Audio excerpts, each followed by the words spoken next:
Irana, merci d'être fidèle à votre journal d'information. Voici les titres que nous allons développer. Pour faire des économies, mieux vaut réserver ses vacances au salon du tourisme. Les exposants vous proposent des réductions allant jusqu'à 50%. Blocage partiel au port autonome, mais la grève à la société Kawen a peu d'impact sur le poumon économique de la Polynésie. Vous allez le voir. L'écomobilité, un rêve pour de nombreux Polynésiens, mais qui ne se matérialise pas. Si beaucoup d'habitants troquent leur véhicule pour un deux roues, ils ne peuvent pas circuler en toute sécurité.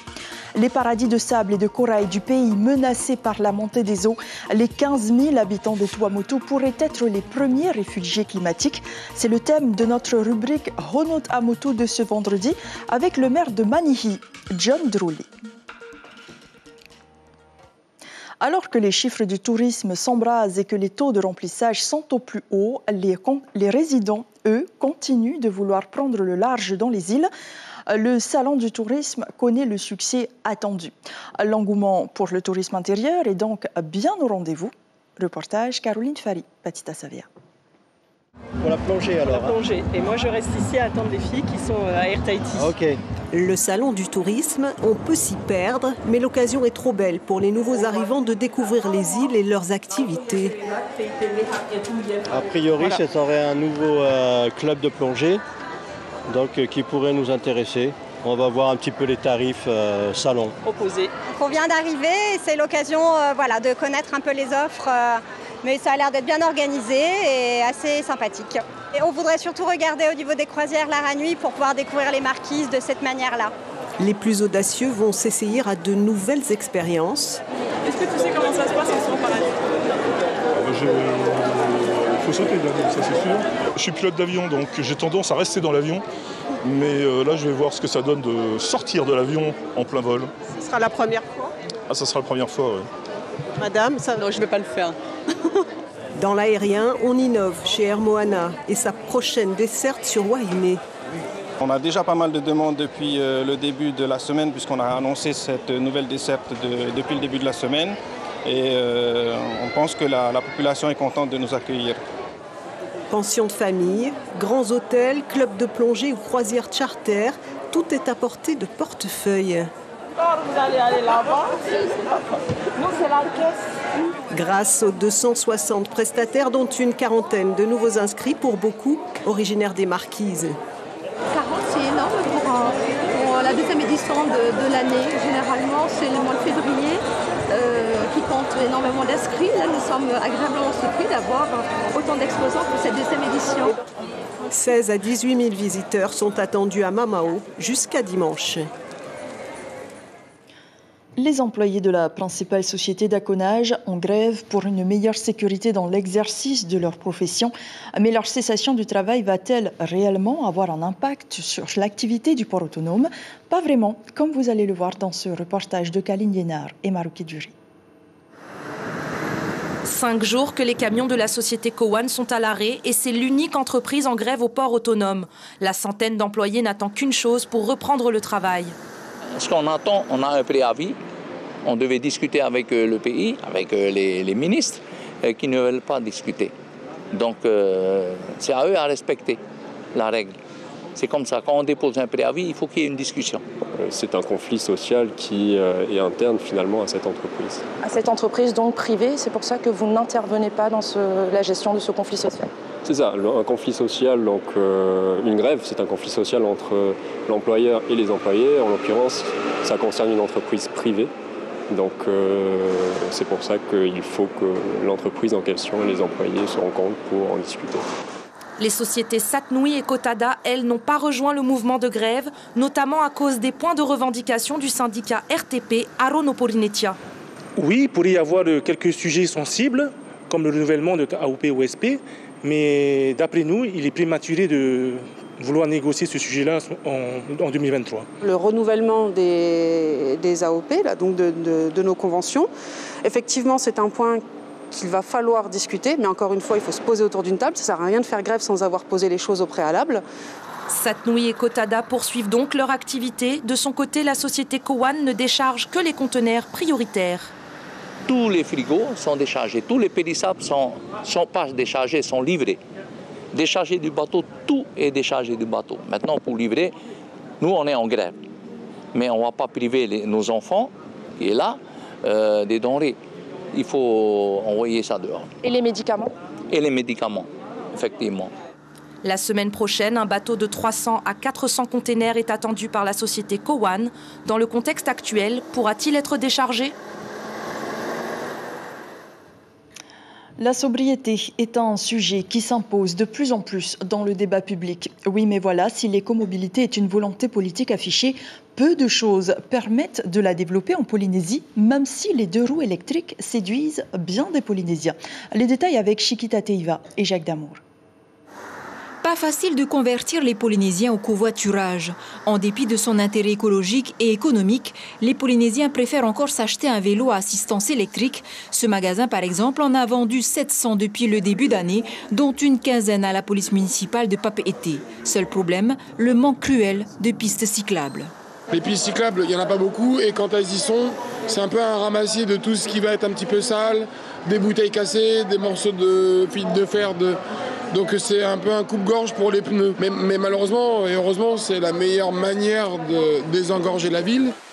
Les vélos discount aussi ont leur clientèle polynésienne. Si leur durabilité laisse encore à désirer, ces 2 roues jetables sont-ils véritablement écolos ?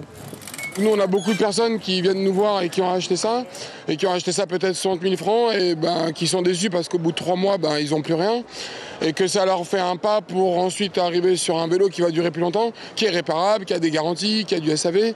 Finalement, c'est pas écologique du tout en fait. C'est tout contre-écologique.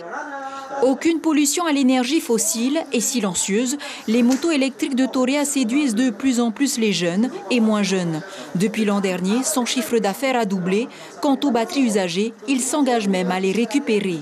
C'est une alternative. Après, moi, mes modèles, les gens ils peuvent faire de la route et en même temps aller en montagne. Et c'est surtout le bruit en fait. Tu vas en montagne et tu déranges personne là, avec ces motos qui font vraiment pas de bruit quoi.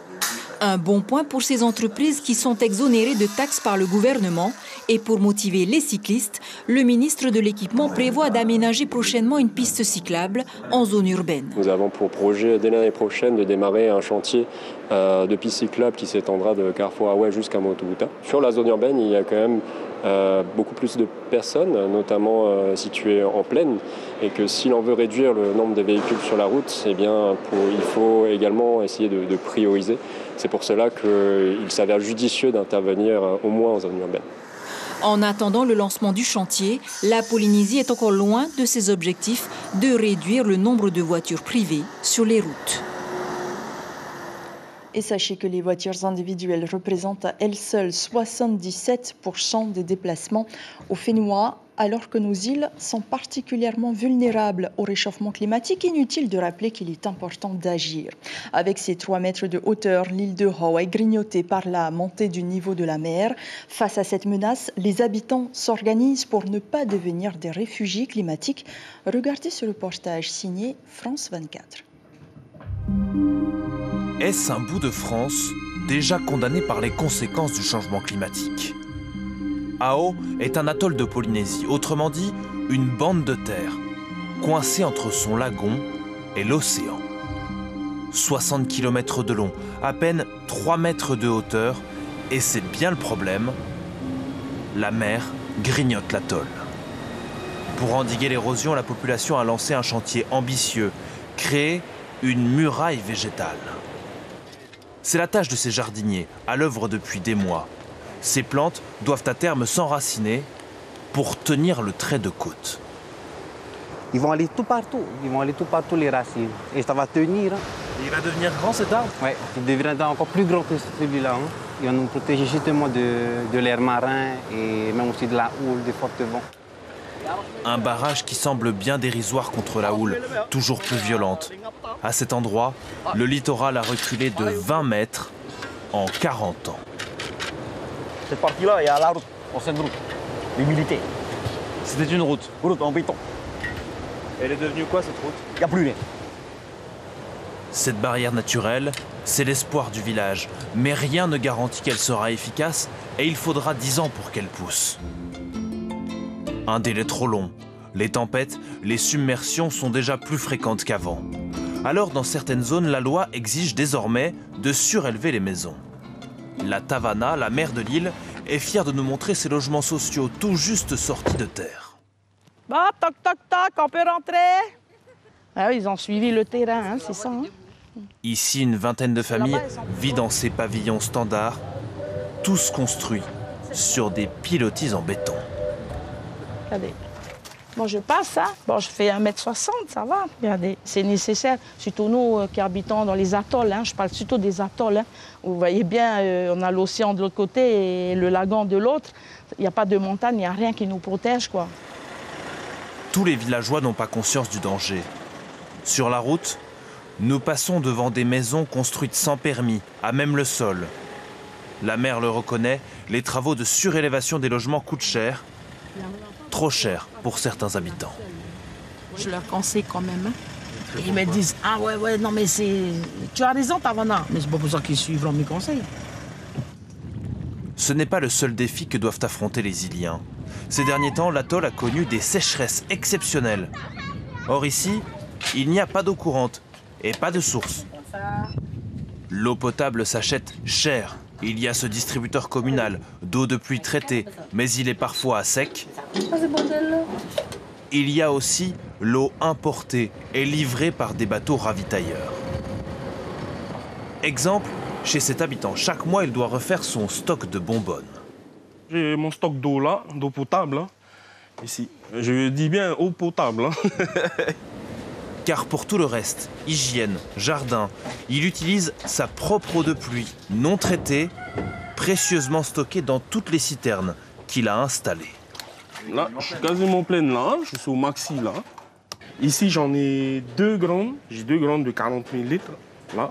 Et après, j'ai des petites citernes là aussi. T'en as mis partout?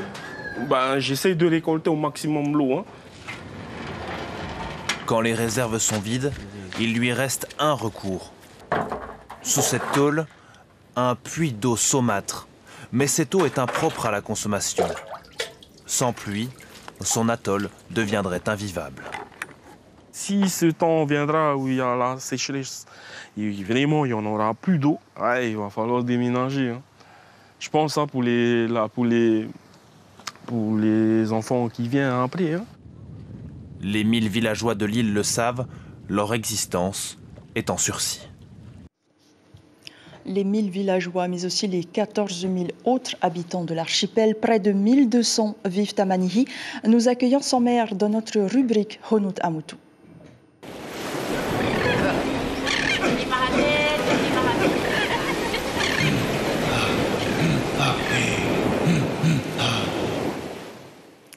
John Drolet est donc en direct avec nous depuis Manihi. Tavana, Yarana, merci de nous accorder du temps ce vendredi soir. Alors, tant qu'il fait beau, ici, c'est le paradis, mais quand le climat fait des siennes, ça peut devenir l'enfer. C'était vos mots en 2021 devant Emmanuel Macron. Vous le pensez toujours 2 ans plus tard? Bonsoir à Yata et bonsoir à la Polynésie qui vous écoute. Faut dire que la venue de notre président Macron chez nous, d'abord à Manihi, il a choisi Manihi parce que d'abord c'est la plus belle île hein, des Tuamotu, il faut le dire. Et bien sûr, le souci des Tuamotu aujourd'hui, on sait que quand il y a des cyclones, on ne va pas encore parler de la montée des eaux, mais des cyclones, on ne sait pas trop comment faire. Hein. C'est vrai que chez vous, dans les îles hautes, on entend dire monter en hauteur. Et chez nous, il n'y a pas d'hauteur, chez nous. À moins d'aller s'attacher sur un cocotier, voilà la hauteur. Bien sûr. Donc, ces abris de survie que l'on construit aujourd'hui dans nos îles, on peut remercier le président du gouvernement et notre président de la République. Je voudrais dire aussi qu'aujourd'hui, on pense à nous, on n'est pas les oubliés, parce qu'à une époque, ceux des Tuamotu, débrouillez-vous. Hein. Voilà. Alors justement, Tavana, en 2021, le chef de l'État avait posé la première pierre de l'abri de survie de 407 mètres carrés. Est-ce que le chantier est terminé? Alors, le chantier est en cours, il sera terminé pour la fin de l'année. On va l'inaugurer en fin d'année et puis c'est un des plus beaux bâtiments, plus grand et plus beau des Tuamotu. Alors, si vous dites qu'aujourd'hui, on ne peut pas réellement parler de montée des eaux, c'est tout de même une réalité selon les prévisions. L'eau monte de 1,5 à 2 mm chaque année sur les atolls. Est-ce que vous vous préparez à devoir quitter l'île ou selon vous, vos habitants continuent à vivre au jour le jour? Bien, bien. Étant donné que la montée des eaux se parle en millimètres, hein, vous savez, le temps qui va atteindre 1 mètre, on aura 1000 millimètres, je pense qu'on a le temps, hein, on a le temps. Je ne pense vraiment pas, oui. C'est vrai qu'il y a la montée des eaux dans certaines îles, on en parle un peu entre Tavenin. Mais s'il faut se comparer à Ho, je pense qu'on ne peut pas se comparer à Ho. Ho a tellement subi un traumatisme nucléaire que on ne peut pas prendre comme exemple Ho. Et vos administrés ne sont pas inquiets pour l'instant? Non, on n'est pas vraiment inquiets, on n'est pas vraiment inquiets, hein, voilà. Et pour terminer, le dernier congrès des maires avait pour thème la transition écologique et énergétique. Est-ce que vous avez pu récolter des informations pour protéger vos administrés face au réchauffement climatique? Bien, pour protéger nos habitants de tout ça, on va en parler, mais pour l'instant, ce n'est pas vraiment le grand souci, hein, par rapport aux autres. Quand on entend parler du Vanuatu et tout, ce n'est pas le cas chez nous, je ne pense pas. Hein. Pas d'inquiétude alors à Manihi. Merci beaucoup, John Drolet, d'avoir répondu à nos questions ce soir. Merci aussi à vous. Allez, Nana. Et eux aussi ont un impact sur le climat, les déchets. À Tahiti, plusieurs bonnes volontés, heureusement, s'en préoccupent. Ils étaient une trentaine de l'association Mama Natura à avoir enfilé leurs gants, une fois encore, pour débarrasser la plage Lafayette à Aroué de ses immondices. 30 kilos ramassés en 2 heures. Il s'agit de la 38e opération de l'année et toutes se suivent et se ressemblent. Adeline Yvon l'a dit à Rowan Potoro. On ramasse les déchets toutes les semaines, partout sur l'île de Tahiti et parfois aussi sur Moorea. L'idée, c'est de ramasser les déchets partout où il y en a avant qu'ils terminent dans nos océans. À un moment donné, vous n'êtes pas lassé de voir autant de déchets? Non, on n'est pas few parce que ce que nous faisons, c'est important de le faire. Et surtout, on montre l'exemple. Et ce que je constate depuis plusieurs mois, c'est qu'il y a de plus en plus de bénévoles qui rejoignent notre association Mama Natura. Donc c'est super bien, c'est même très bien d'avoir de plus en plus de bénévoles qui nous rejoignent. Et non, on n'est pas lassé, on continuera. À Aroué, toujours, depuis mercredi, les anciens sont chouchoutés. Coiffure, manucure, des instants de bien-être offerts par la ville dans le cadre de la Journée internationale des personnes âgées. Chaque jour, des groupes de 45 personnes profitent de ce moment grâce à la participation du lycée professionnel de Mahina. Demain, des courses de Va'a seront organisées et le point d'orgue dimanche. Dans les jardins de la mairie, toute la population est invitée à profiter des animations. Au chapitre sportif, les All Blacks ont atomisé les Italiens sur le tapis vert. 96-17, c'est le score de ce match de poule. Une victoire qui place les Néo-Zélandais à la 2e place du groupe A. Il faudra confirmer face à l'Uruguay jeudi prochain pour valider une place pour les quarts de finale. Et puis, 3 jours dédiés aux musiques électroniques, c'est le programme du festival 1001 planètes, 2e du nom, un festival alternatif des musiques électroniques de Polynésie. 35 DJ vont mixer sur des platines durant 3 jours. 700 personnes sont attendues sur les hauteurs du Belvédère à Pirée. On écoute l'organisateur au micro de Rowan Poutou. Mais on va avoir de la techno, de la house, de l'EDM, on va avoir un peu de Sapao aussi quand même, puisqu'on est à Tahiti. On a aussi vraiment de la techno, art techno, donc des styles qui sont plus difficiles, moins accrocheurs pour le grand public, et aussi de la trance, de la drum and bass, donc vraiment un grand panel de musique électronique. Enfin, cette triste nouvelle pour clore cette édition. Polynésie la première est en deuil après la disparition soudaine d'un de ses collaborateurs. DJ Degage est décédé des suites d'une maladie à l'âge de 55 ans. Notre collègue et ami jouait un rôle clé dans la fabrication des journaux télévisés ou des émissions avec son rôle de script. Nos pensées de réconfort vont à son épouse Teura, ses 2 fils Simon et Moanaura et ses proches. C'est la fin de cette édition. Voici l'information principale. C'est l'un des moments forts de l'année pour le secteur. 260 exposants sont réunis au 31e Salon du tourisme à Mam'an. L'opportunité pour les résidents d'aller à la rencontre des professionnels et de bénéficier de tarifs préférentiels sur les différents hébergements, activités et billets d'avion jusqu'à dimanche. Et le vendredi soir, on fait la bringue sur la première avec votre émission Ariaria Tatou. Ce soir, 4e étape sur le trajet qui les mènera vers le titre du grand vainqueur de la Battle de Bringue. Et puis, vous pourrez apprécier la sublime voix de Veiteani qui était en concert dans l'Hexagone. Voilà, merci de votre fidélité. Je vous souhaite un très bon week-end. Prenez soin de vous et à demain.